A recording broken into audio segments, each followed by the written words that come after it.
Unataka kuanzisha biashara ndogo lakini yenye faida kubwa Tanzania?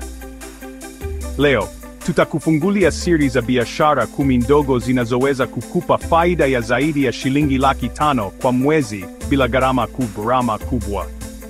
Ni biashara ndogo zenye faida kubwa Tanzania. Tuanzie na biashara za chakula. Ya kwanza, chips mayai ya luxury. Gharama ya kuanzisha ni kati ya shilingi 300,000 hadi 500,000. Faida kwa mwezi inaweza kufikia shilingi 400,000 hadi 700,000. Siri ni kuongeza toppings kama sausage na mboga fresha. Ya pili, mama ntilie ya kifahari. Gharama ya kuanzisha ni kati ya shilingi 200,000 hadi 400,000. Faida kwa mwezi ni kati ya shilingi 350,000 hadi 600,000.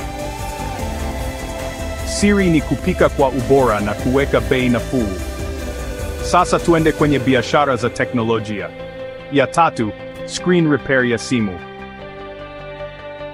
Gharama ya kuanzisha ni kati ya shilingi 400,000 hadi 600,000.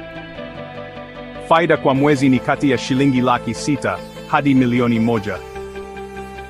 Siri ni kupata screens za ubora kutoka China. Ya nne, uuzaji wa vifaa vya simu. Gharama ya kuanzisha ni kati ya shilingi 500,000 hadi 800,000. Faida kwa mwezi ni kati ya shilingi 700,000 hadi 1,100,000 na 200,000. Siri ni kutengeneza uhusiano na wauzaji wa China. Twende kwenye biashara za mitindo. Ya tano, uuzaji wa viatu vya mtaa. Gharama ya kuanzisha ni kati ya shilingi 300,000 hadi 500,000.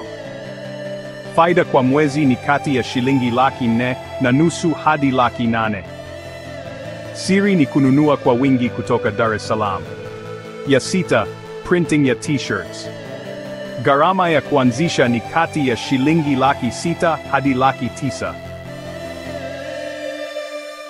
Faida kwa mwezi ni kati ya shilingi 800,000 hadi 1,100,000 na 500,000. Siri ni kupata mabango ya siku kuwa kama siku ya mahaba. Sasa, biashara za afya. Ya saba, madawa ya asili. Gharama ya kuanzisha ni kati ya shilingi 200,000 hadi 400,000.